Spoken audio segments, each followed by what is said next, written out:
Employment are taking place, people are changing jobs, the unemployment rate is high, and people need to get jobs. And all these things are becoming real security issues in the nation. Background checks is very needful in the sense that we need to begin to put due diligence in place.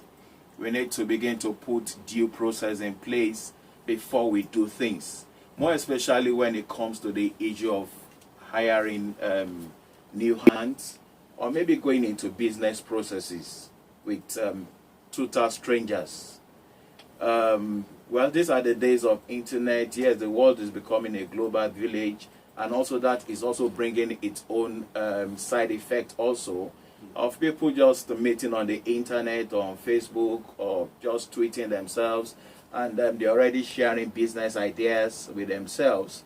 And before you know it, people are already talking money issues, and you're actually talking to a total stranger over there. Do you really know who you're talking to?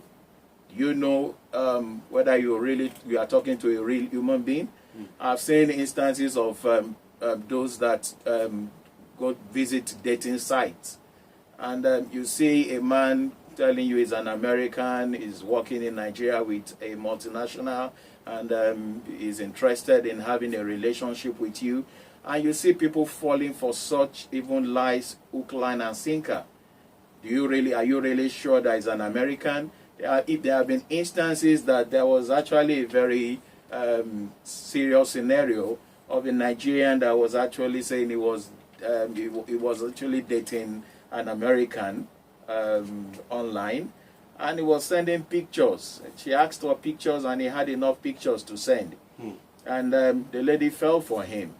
And of course, he started making demands. Oh, I'm stuck in Nigeria. I can't be back in US until so time. And she started sending money until she started suspecting that something was going wrong. And the police over there in US said, oh, let's see the picture of the guy you're talking to in Nigeria, the American. And the lady presented the picture, and the police over there actually asked and said, do you know the guy in this picture? He said, I don't know him from Adam. They said, actually, this is Bruce Willis. So a guy in Nigeria sending pictures of Bruce Willis to even a lady in America that doesn't even know what Bruce Willis look like. So what we are talking about is a big issue. It's a very, very, very big issue. It's happening in the corporate setting. It's happening in our domestic setting also, even in our homes. It's becoming almost a daily occurrence, seeing people, yes, they sincerely need the nannies, they sincerely need the drivers, they sincerely need the house helps, and with that urgency of their need, they just ask for, and somebody supplies them, and they just ask some questions. Where are you from? Who are your parents? Do you have guarantors? And they pick the phone. The lady gives them phone numbers, and they just talk to somebody on the other end and say, are you the guarantor? And we are taking your daughter or your whatever or your ward. Will you stand for her? And say, oh, all right, I'm going to stand. And before you know it, 2, 3, 4 days, 1 week, 2 weeks, that nanny strikes and takes away even the children in the home. The driver strikes and goes away with the vehicles. And if care is not taken, the driver is actually a member of a syndicate, kidnap syndicate, that finds his way into your home or your office and takes your children, and then, of course, they are gone. So, background check is becoming so inevitable in our society now. We need to begin to ask a lot of questions. Do you really know what that new hire is in the place of work? And of course, you see, when we talk background check, it's not even only on human beings. You want to buy vehicles now. We have a lot of sites that you visit now to buy fairly used vehicles. Are you sure that it's not an armed robber that stole it and that is placing it for sale? And you, ignorantly, you're already pricing and you are negotiating and you're already bargaining, and some of us are already parting with our funds. Have you done the car ownership check? Do you really know if it's a genuine car?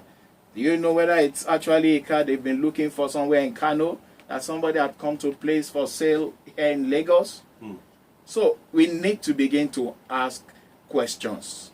We need not take decisions based on face value again. Even when it's looking as if it's genuine, ask them some questions, carry out some due diligence. Try and find out, corroborate some of the information that people give you. So at the end of the day, background check is all about verifying claims. It's all about putting facts to figures. It's all about putting face even to the voice you are hearing over the phone.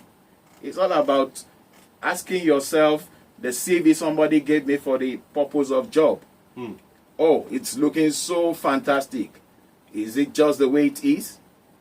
The number of years of experience the candidate claimed to actually have. Did they really work for those 4, 5, 6 years? Just because when you placed your advert, you were asking for 5, 6, 7 years work experience. And so you have to just mark up his CV and just tell you some stories from 2004 to so years I worked there. And some of us just take those information for granted and say it is so. Hardly will anybody look for employment and will not tell you that I attended so school. And of course, the more fantastic my certificate looks like, the higher the probability of me getting the job. So even if I didn't go to school at all, what does it take for me to go to Olugbodi and come up with a first class? With a certificate? Yeah, you get it. And a lot of people go to places like Olugbodi. Of course, you get certificate. It looks authentic.